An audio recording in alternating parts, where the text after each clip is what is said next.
saw this video of Forex trader who decided to liquidate some of his position and invest in real estate. And his submission was that real estate is not worth it. Drew my attention. Why? Because he made a fundamental mistake. Bought homes worth 400 million and 300 million, if I recall correctly. The price point for which he bought those houses, meaning that he bought those houses in areas that are already mature. And I talk about this on the SIGA framework, the book that I have just published, which is available on Amazon and Seller free of charge. You must understand at what point of the real estate investment cycle is a location that you are investing in. So you cannot, for crying out loud, go and invest in Maitama and start complaining that real estate does not yield the kind of ROI that you get in other sectors.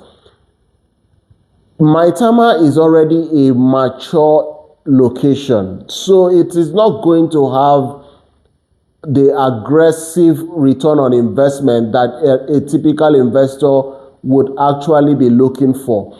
People that buy in those kind of location care about legacy, lifestyle, and of course preserving their capital. That is the investment objective for that category of real estate products. Preservation of capital. They are already mature. So they are not going to give you 10x, 5x return. No, it's already mature. It's going to grow marginally. Does it make it a bad investment? No. It is only a bad investment if you are a bad investor.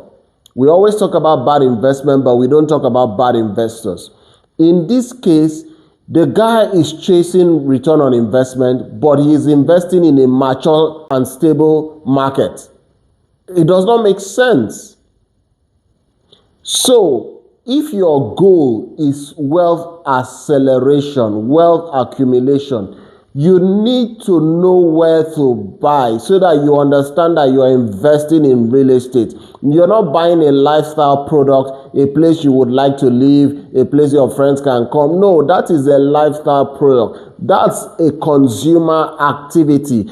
Investors look at what is the area that can give me the highest possible return with considerable risk.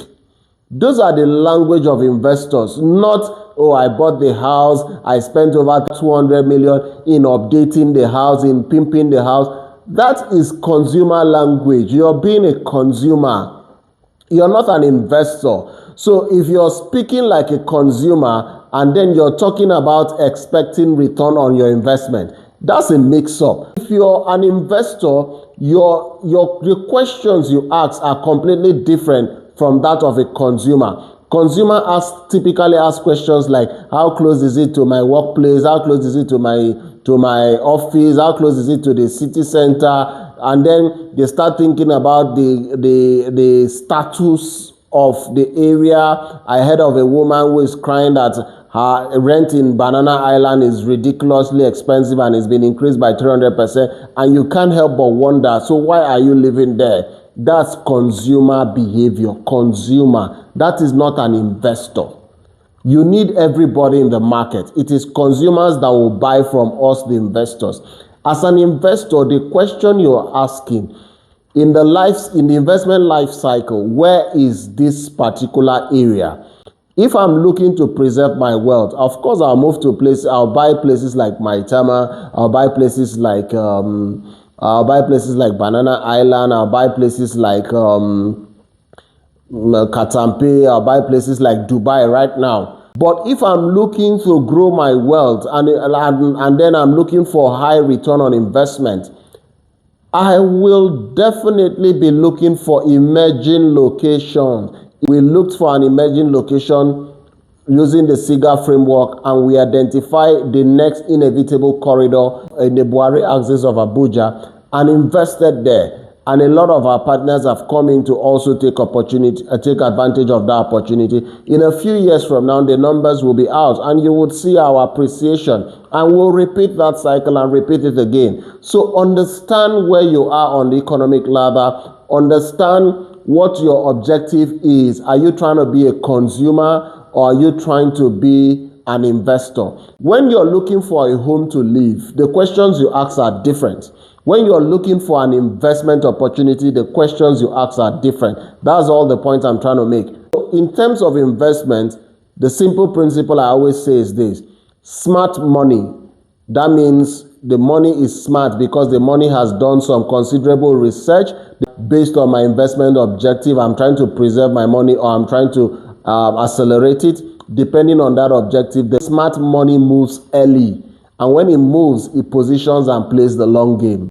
Don't behave like a consumer and expect a return on investment. And then don't behave like an investor and be asking consumer questions. Smart money moves early and plays the long game.